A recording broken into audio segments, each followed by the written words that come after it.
Far from the madding crowd, Part 3, Storm and Stillness. The months that followed Bathsheba, as marriage to Sergeant Troy, were a season of contrast, dazzling brightness shadowed by deepening clouds. At first, the farm at Weatherbury seemed alive with laughter and music. Troy was charming, handsome, and full of restless energy. He brought color to Bathsheba's days, and she, in her pride and devotion, adored him completely.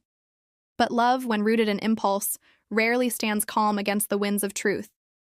Troy was not a man for the steady rhythm of country life. He had known barracks and battlefields, cities and theaters, the wild pulse of adventure. Managing fields, tending accounts, and facing the quiet strength of the land soon wearied him. He began spending evenings away, gambling, drinking, returning with the scent of perfume and the weight of debts. Bathsheba, though proud, began to tremble beneath the burden of disillusionment.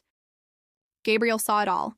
He said nothing, only worked harder, steady as ever, repairing fences, tending the flocks, shielding her farm from ruin when Troy neglected it. Bathsheba began to depend on him again, silently, as one leans on a tree in a storm. Then came the whisper, the secret that cracked the last illusion. Troy, it was said, had once been engaged to a village girl named Fanny Robin, a sweet, fragile soul who had disappeared mysteriously months before. Bathsheba tried to dismiss the rumor, until one day, a wagon arrived at the farmhouse, bearing a quiet burden under a tarpaulin. A local woman brought the news in a trembling voice. A poor girl found fainting on the road. She had your husband's name on her lips. Bathsheba's face went pale. When the covering was lifted, Bathsheba looked down and knew. Fanny Robin.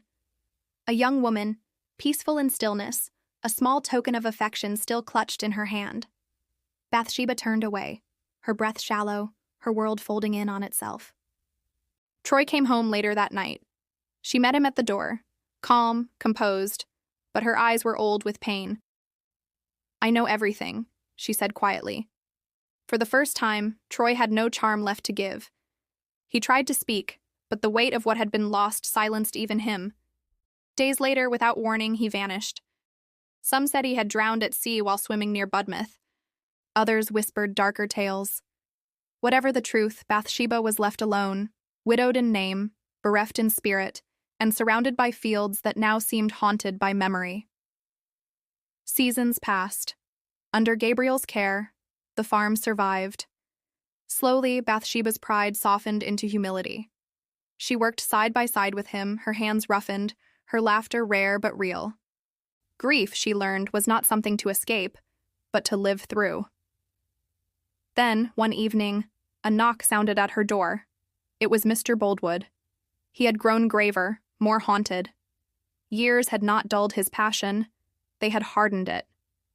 He asked once more for her hand, pleading that she might at last find peace with him. Bathsheba, still uncertain, begged for time. Boldwood promised patience, but beneath his calm words, a tremor of desperation lingered. That Christmas, the villagers gathered at Boldwood's house for a feast, one of his rare acts of public cheer. Gabriel stood quietly near the fire, his gaze resting, as always, on Bathsheba. And then, out of the night, a figure appeared at the door. A man, sunburnt, weary, but unmistakable. Sergeant Troy. He was alive. Gasps filled the room. Bathsheba turned white as snow. Boldwood froze, his mind teetering on the edge of reason. Troy stepped forward, his old arrogance flickering in his eyes. "I've come to claim my wife," he said. The room fell silent, the air charged, trembling with emotion and disbelief. Bathsheba's lips parted, but no sound came. Gabriel moved subtly closer, ready if she faltered. What happened next would echo across Weatherbury for years.